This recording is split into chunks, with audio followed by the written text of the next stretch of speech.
going slightly off the actual issue of seed oils and all that. We'll come back to that, but recently when we were just basically re-establishing the connection, I was talking about Dad.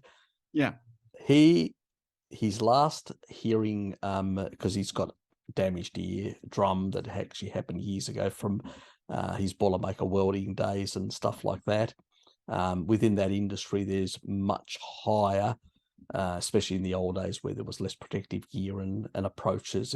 These things were occupational health and safety was very low on the back in the 70s and 80s and that sort of period of time. But the surprising thing that I was shocked was that Dad's hearing since 16 years ago when he did his last test was actually declining.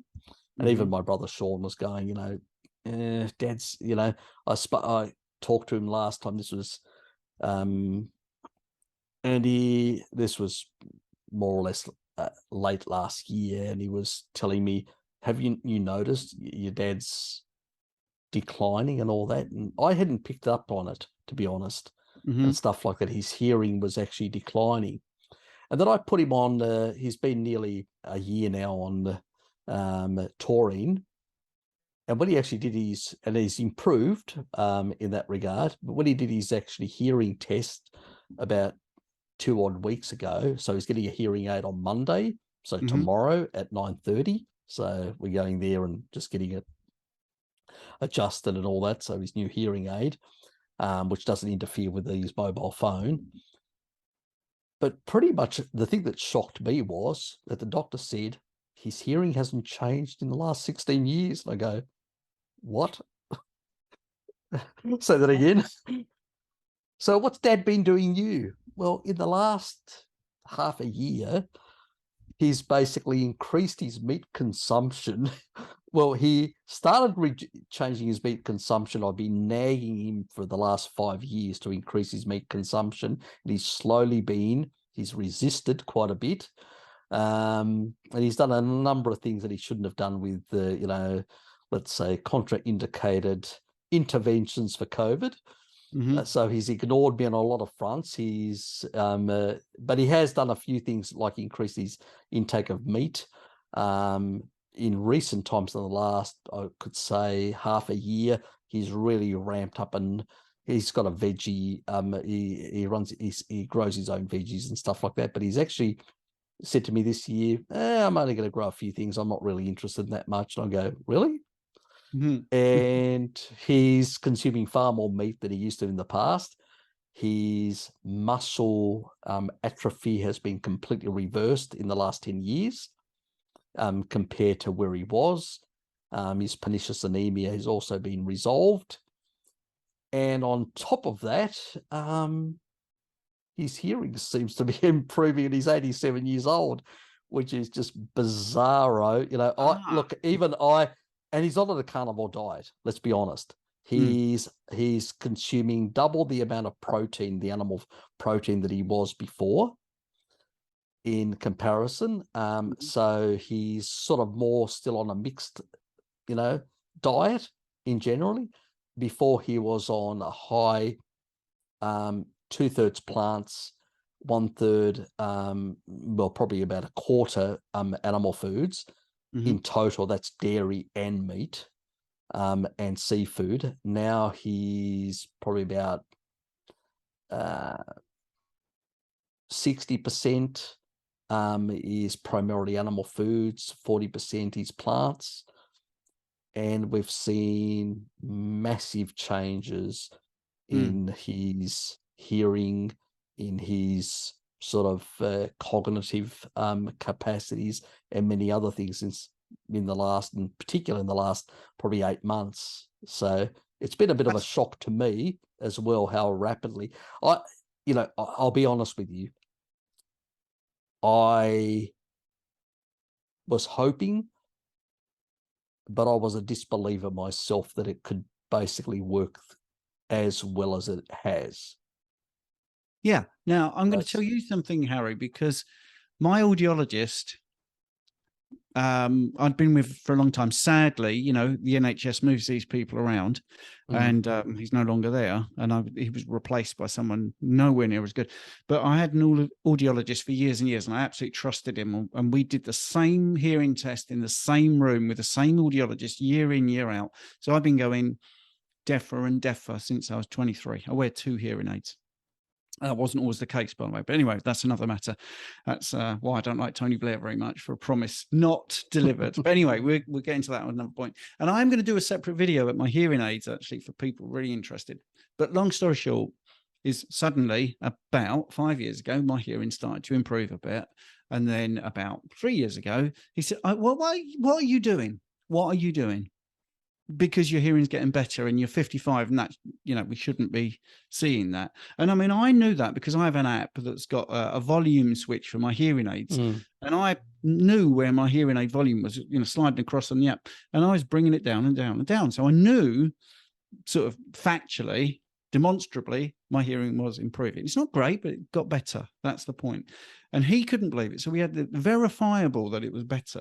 They even do one test where they actually put electrodes on the brain. So it takes out your, you know, subjective responses.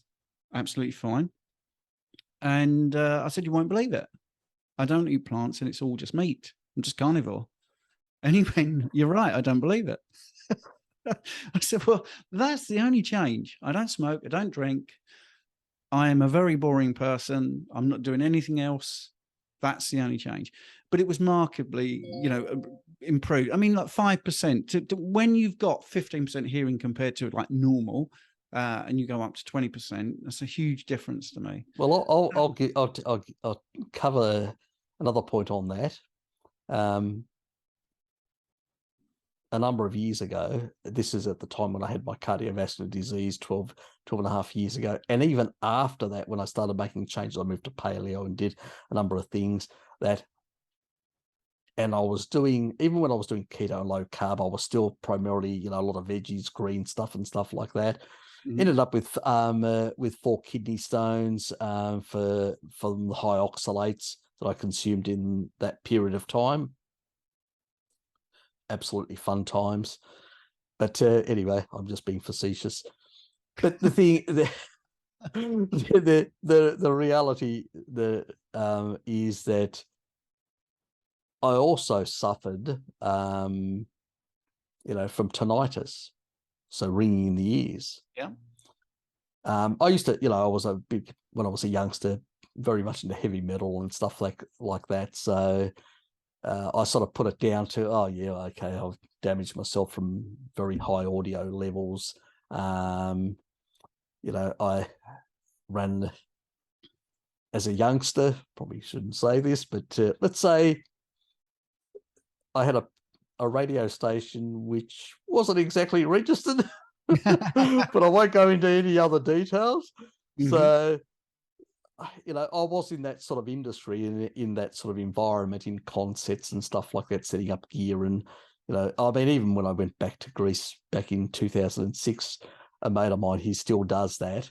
And he was the one that got me into this. He'd come out of the Special Forces, taught us how to basically, you know, solder circuit boards and build our own radios and all sorts of stuff and all that. And he was still in the music industry, going to concerts, and I actually went to a couple of concerts and helped him do some of the mixing and some of the stuff like that. So that was really fun.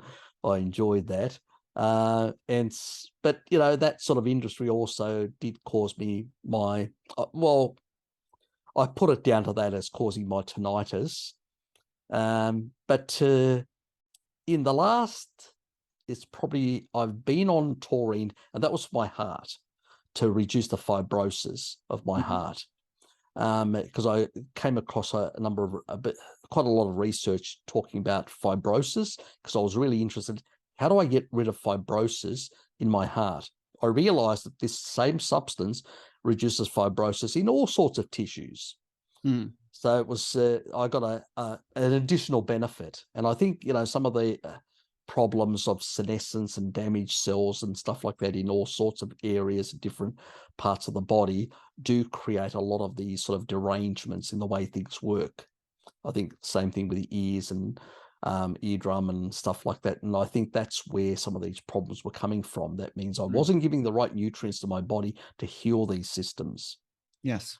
And I came across research that talked about taurine, and I took high doses of taurine for a number of years, and I also used choline because I have a methylation issue, polymorphism in the MTHFR, stuff like that. So I had to use choline to methylate any excess, so to regulate all that system properly.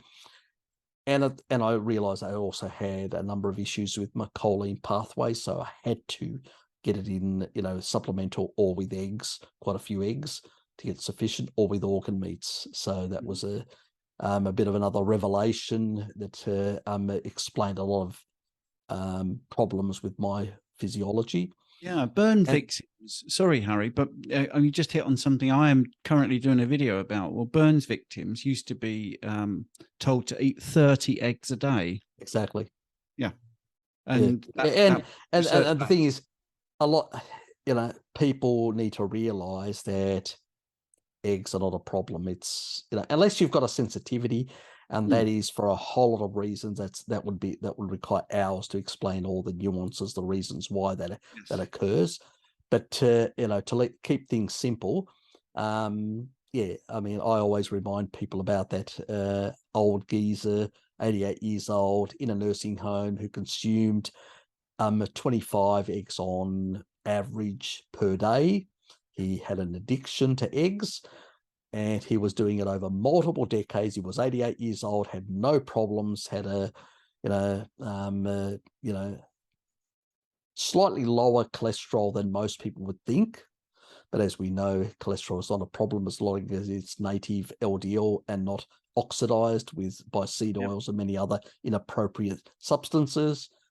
But he was basically consuming a vast amount, getting up to 7,000 IUs of retinol. Another, excess, could be a problem, but 10,000 or below, I don't consider a problem. It's the same thing with, that's my sort of cutoff level when it comes to vitamin D and retinol. And and in some cases, as a short-term intervention, higher amounts are indicated for certain conditions, but for the general public, I usually say for both those fat-soluble vitamins, stick to 10,000 and below IUs, within the safe range. But moving beyond that point, is the interest was in the high choline levels. And how this person was so healthy, outlived both his parents. His mother died at 76. His father died at 44, I believe. Similar age that I had my cardiovascular issues, which was a poignant, sort of insight for me. I go, oh, really? Your dad died at that age? And I've been avoiding this stuff for so many years because I was fearful of cholesterol, because we'd all believe the same sort of nonsense. And you outlived your father. And this was a research, case study that was done back in 96. And I go, why the hell haven't we known about this sort of stuff? This is the sort of aggravating point, especially when a number of years you've suffered cardiovascular disease, and you've suffered by following the rules as were iterated by the experts, and you realized really we were led astray. And it's awful.